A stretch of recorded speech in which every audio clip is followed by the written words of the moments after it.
नमस्कार साथियों, स्वागत है आप सभी का अंकित इंस्पायर्स राजस्थान पर। चर्चा है अंता उपचुनाव की, और अंता उपचुनाव की इसलिए क्योंकि कहीं इस उपचुनाव से निकले नतीजे राज्य सरकार को कोई सीख ना दे जाएं। ऐसा इसलिए क्योंकि सरकार को शुरू हुए अभी पूरे 2 साल होने जा रहे हैं, और इसी बीच में अंता उपचुनाव का होना सरकार की नीतियों पर लोगों की मोहर के समान प्रतीत होगा। अगर यहां से सरकार अपनी सीट बचाने में कामयाब नहीं रहती, जब आप पावर में हो और पावर की प्रेजेंस में भी आप अपने लिए लोगों को नहीं रिझा पाते, तो ये एक बहुत ही बड़ा डिनायल होगा। इसी के चलते अंता उपचुनाव बहुत खास हो गया है। जानकारों को बताते चलें कि राजस्थान के 12 जिले के अंदर अंता विधानसभा क्षेत्र पर उपचुनाव हो रहे हैं, और उपचुनाव इसलिए क्योंकि यहां पर जो एग्जिस्टिंग विधायक थे, उनकी विधायकी को रद्द कर दिया गया था। उनके ऊपर एक आरोप था, उस पर चर्चा करेंगे। लेकिन इसके चलते यहां पर उपचुनाव हो रहे हैं, और उपचुनाव में इस बार जहां बीजेपी और कांग्रेस हमेशा से एक दूसरे के आमने सामने रहे हैं, पिछले 4 बार के विधानसभा चुनाव में 2 बार बीजेपी और 2 बार कांग्रेस जीती है। लेकिन इस बार के विधानसभा चुनाव को त्रिकोणीय देखा जा रहा है। इस बार नरेश मीणा ने निर्दलीय खड़े होकर के समीकरणों को बिगाड़ दिया है।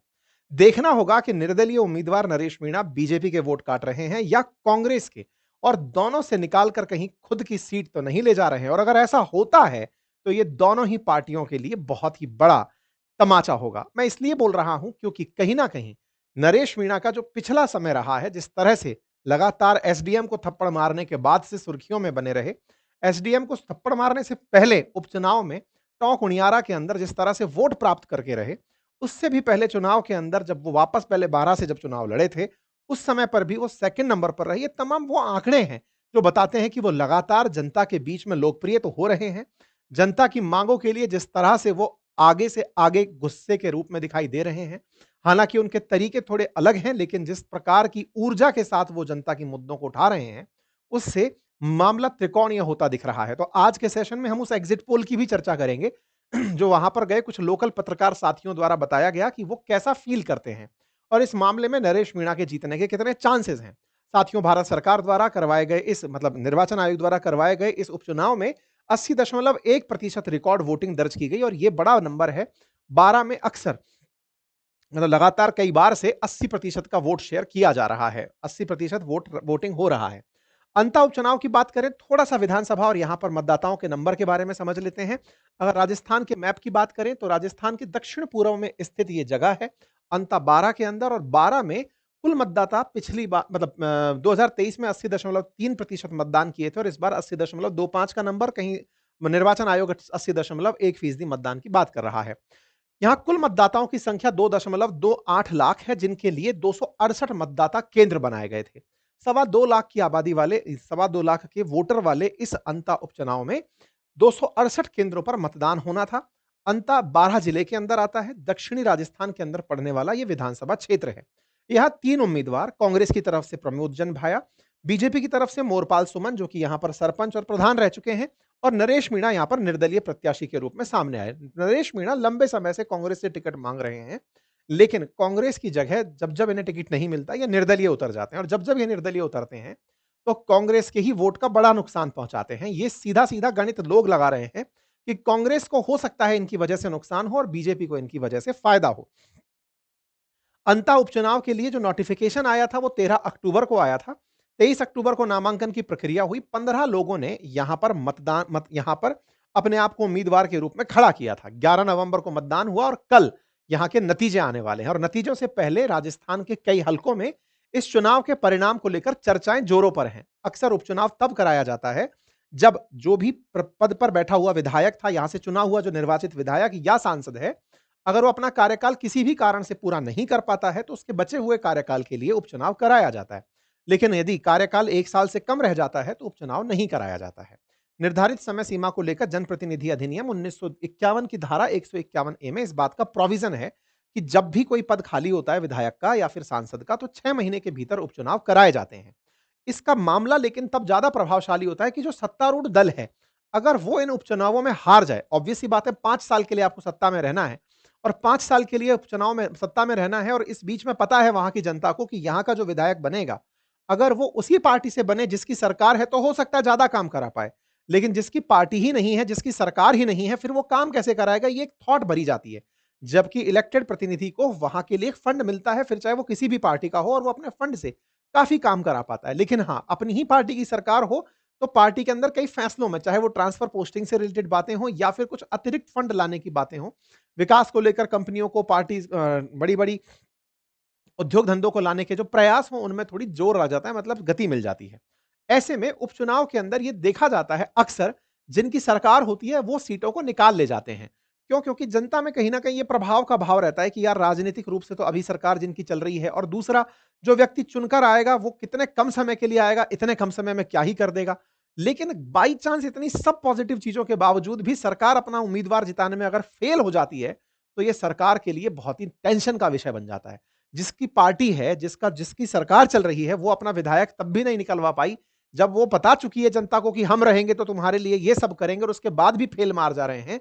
ये बिल्कुल वही वाली बात है कि पिताजी उस क्लास के टीचर हैं जिस क्लास में आपको परीक्षा देनी है, और फिर भी आप हार जा रहे हैं। ये मतलब उस तरह की स्थिति है। हालाँकि निर्वाचन आयोग के द्वारा कैसे ये सब चीज़ें मैनेज की जाती हैं, जिसकी सरकार है उसी के प्रशासन है, और उसी के प्रशासन में इस तरह का चुनाव है, और फिर भी इसे निष्पक्ष करा ले जाए, इसलिए चुनाव आयोग की तो तारीफ होनी चाहिए। फिर भी चुनाव होता है। राजस्थान की विधानसभा में ऑलरेडी 118 विधायक हैं। 200 विधायकों वाली विधानसभा में 1 विधायक की कमी हुई, क्योंकि अंता विधानसभा के अंदर जिस तरह से चुनाव होते रहे, और जब चुनाव हुए तो यहां पर जो कमल लाल मीणा जीते थे 2023 के चुनाव में, उन कमल लाल मीणा की विधायकी रद्द कर दी गई थी। कोर्ट के एक आदेश में इनको दोषी पाया गया, और दोषी इनको एक 20 साल पुराने मामले में पाया गया था, जब इन्होंने प्रशासनिक अधिकारी पर पिस्तौल तान दी थी, जिसके चलते इनकी विधायकी रद्द हो गई और इन्हें सजा दी गई। साथ ही साथ इन्हें अगली बार भी चुनाव लड़ने से रोक दिया गया है। कमल लाल मीणा के पद से हटने पर ही ये सीट खाली हुई थी, और इसीलिए यहां पर चुनाव करवाया गया था। बकायदा यहां पर 15 स्पेशल बूथ तैयार करवाए गए थे। 80% से अधिक मतदान के कारण ये जगह सुर्खियों में रही। संवेदनशील भी कई सीटें रखी गई। 15 प्रत्याशी यहां पर मुकाबले में उतरे थे। लेकिन 15% मुकाबले में सबसे ज्यादा चर्चा इस बात की थी कि पिछली बार भी बीजेपी यहां बहुत मार्जिन से जीती थी। 3.33% वोट, यानी कि 5,861 वोटों से बीजेपी पिछली बार जीती थी।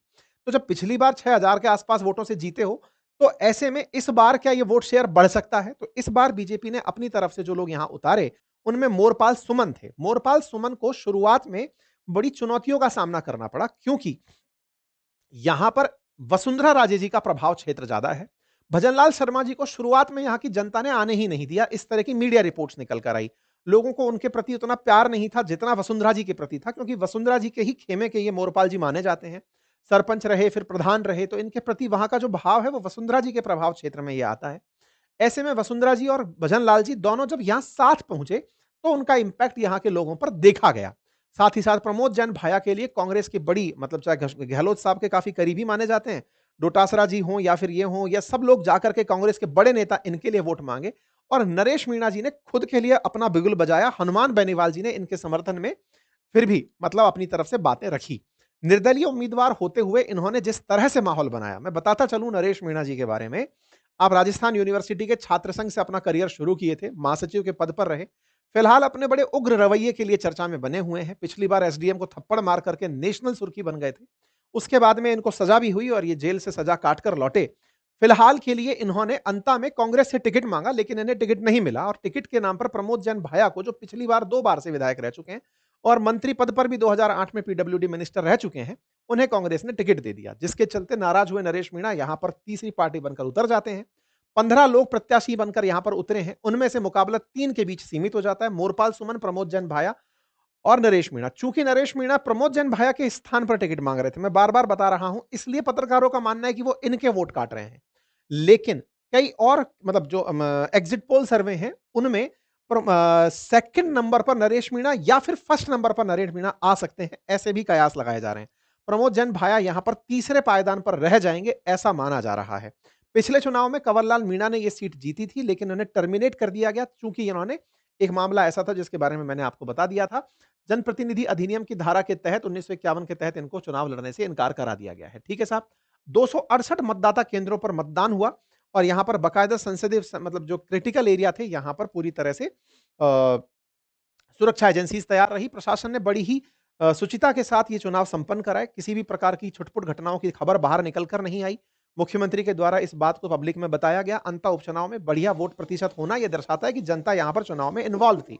ये सब चीजें निकली। इस बीच में नरेश मीणा जी फिर से सुर्खियों में रहे। उन क्षेत्रों के अंदर जहां पर लोगों ने चुनाव का बहिष्कार किया था, ये वहां पर भी धरना प्रदर्शन देते देखे गए। एक तस्वीर बहुत वायरल हुई जिसमें आप लोग जो बहिष्कार कर रहे थे चुनाव का, उनके समर्थन में सड़क पर ही कीचड़ में बैठ गए।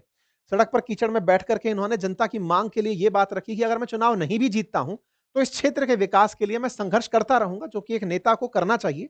यहाँ पर इन्होंने जिस तरह से आईबॉल्स बटोरी हैं, मतलब फिलहाल के लिए नरेश मीणा जो हैं, वो राजस्थान में न्यूज़ के लिए एक टैगलाइन हो चुके हैं। अगर आप इनके बारे में चर्चा कर रहे हैं, तो व्यूज़ भी आ जाते हैं। तो फिलहाल के लिए आईबॉल्स बटोरने की एक अच्छी जगह बन चुके हैं। लेकिन हाँ, नरेश मीणा जी का जो उग्र नतीजा है, अगर वो पद तक पहुँचते हैं, उग्र रवैया जो है, अगर वो पद तक पहुँचते हैं, तो वो टेम्परामेंट के साथ प्रशासनिक अधिकारियों के साथ काम कैसे करा पाएँगे? कैसे तालमेल बिठा पाएँगे? ये अपने आप में एक बड़ा सवाल रहेगा। फिलहाल के लिए आप अपनी काफ़ी सारी रील्स के चलते वायरल हैं। आपके समर्थन में हनुमान बेलीवाल जी ने भी मतलब ट्वीट किया। वसुंधरा जी जो हैं वो मोरपाल जी के समर्थन में आई। किरोड़ी लाल जी ने कहा कि वसुंधरा जी का मजबूत नेतृत्व था और हम पीछे ले माइक्रो लेवल पे काम कर रहे थे। गहलोत साहब अपनी पूरी टीम के साथ यहाँ पर पहुँचते हैं और प्रमोद जैन भाया के लिए समर्थन में वो जुटाते हैं। और यहाँ पर मतलब अंता उपचुनाव के अंदर लोगों का जो जोश है, जिसमें से 1000 से अधिक भी वोट कई स्थानों पर पड़े, जहाँ पे 90% से ऊपर वोटिंग देखी गई। ये अपने आप में लोगों को एक्साइट कर रहा है कि रिजल्ट चौंकाने वाले हो सकते हैं। मोरपाल सुमन के समर्थन में यानी पक्ष में बहुत कुछ है कि भाई अल्टीमेटली ये इनके वोट काट रहे हैं। उसके बावजूद भी अगर ये नहीं निकाल पाते तो नरेश मीणा फैक्टर एक बड़ा फैक्टर कहलाएगा। यही लोकल पत्रकारों का मानना है कि यहाँ पर बीजेपी ने आकर के, वसुंधरा राजे जी ने आकर के माहौल तो बना दिया मोरपाल का, लेकिन फिर भी नरेश मीणा प्रमोद जैन भाया का स्थान खा सकते हैं। अगर ये निकल कर आ जाते हैं तो ये अतिशयोक्ति नहीं होगी। हालाँकि फलौदी सट्टा बाज़ार में जो कयास लगाए जा रहे हैं, वो मोरपाल सुमन के जीतने के ज़्यादा लगाए जा रहे हैं। नरेश मीणा जी को नंबर 2 पर माना जा रहा है और कांग्रेस को नंबर 3 पर माना जा रहा है। बाकी आप लोगों को क्या लगता है? बाकी नतीजे तो कल पता चल ही जाएँगे। आप लोगों का विश्लेषण क्या है? उसे ज़रूर बताएँ और सरकार के लिए किस प्रकार का आईना होगा? कांग्रेस के लिए भी और बीजेपी के लिए, वो भी आप अपनी तरफ से सोचकर अवश्य बताइए। चैनल पर नए हैं तो सब्सक्राइब करिए। अपनी राय कमेंट बॉक्स में अवश्य साझा करिए। बहुत-बहुत धन्यवाद।